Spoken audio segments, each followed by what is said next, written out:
Bonjour à tous et bienvenue sur cette nouvelle vidéo concernant le conditionnement opérant. Le conditionnement opérant, qu'est-ce que c'est? C'est une loi d'apprentissage qui concerne absolument tous les êtres vivants. Demandez-vous simplement pourquoi vous ne mettez pas votre main dans le feu. Un autre exemple, si je vous donne 10 € à chaque fois que vous posez la main sur une table, vous allez avoir tendance à la poser souvent.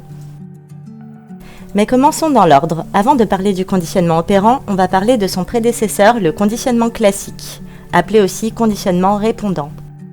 Pavlov, un scientifique du début du XXe siècle, effectuait des recherches sur la salivation des chiens.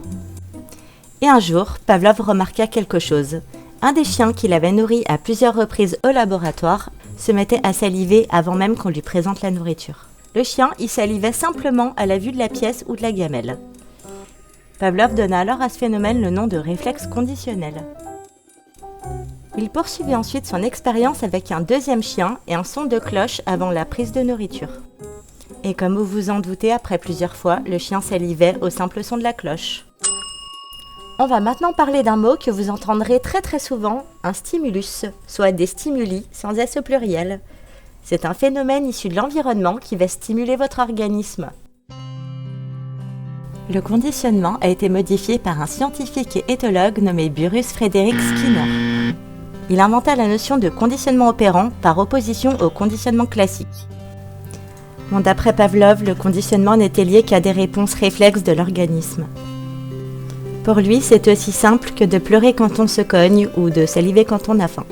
Pour Skinner, le conditionnement n'est plus lié à des réponses réflexes de l'organisme, mais à l'influence de l'environnement, qui renforce positivement ou négativement le conditionnement.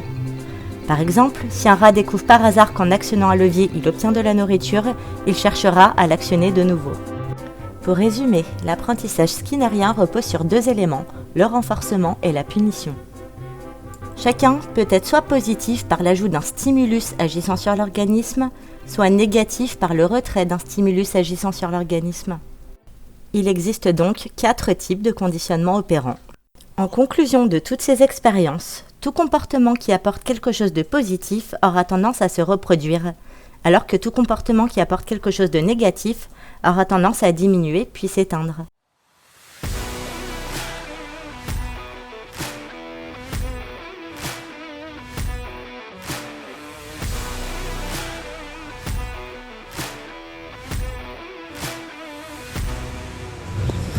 Ça bouge. Shadow bleu. Bleu. Shadow bleu. Bleu. Shadow bleu. Non. Oui. Shadow bleu. Bleu. Non. Shadow bleu. Shadow bleu. Non. Non. Shadow bleu. Shadow bleu. Oui. Shadow bleu.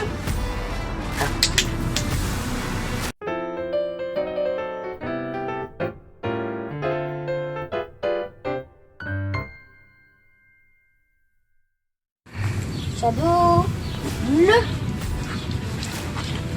Oui. Shadow bleu. Bleu. Oui. Shadow bleu. Oui. Shadow bleu. Oui. Shadow bleu. Oui. Shadow bleu. Oui. Shadow bleu. Oui. Shadow bleu.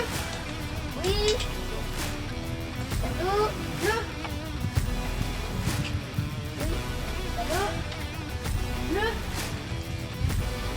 Bleu. Non. Shadow bleu. Eh papa, c'est ici qu'il faut faire. Shadow bleu. Oui.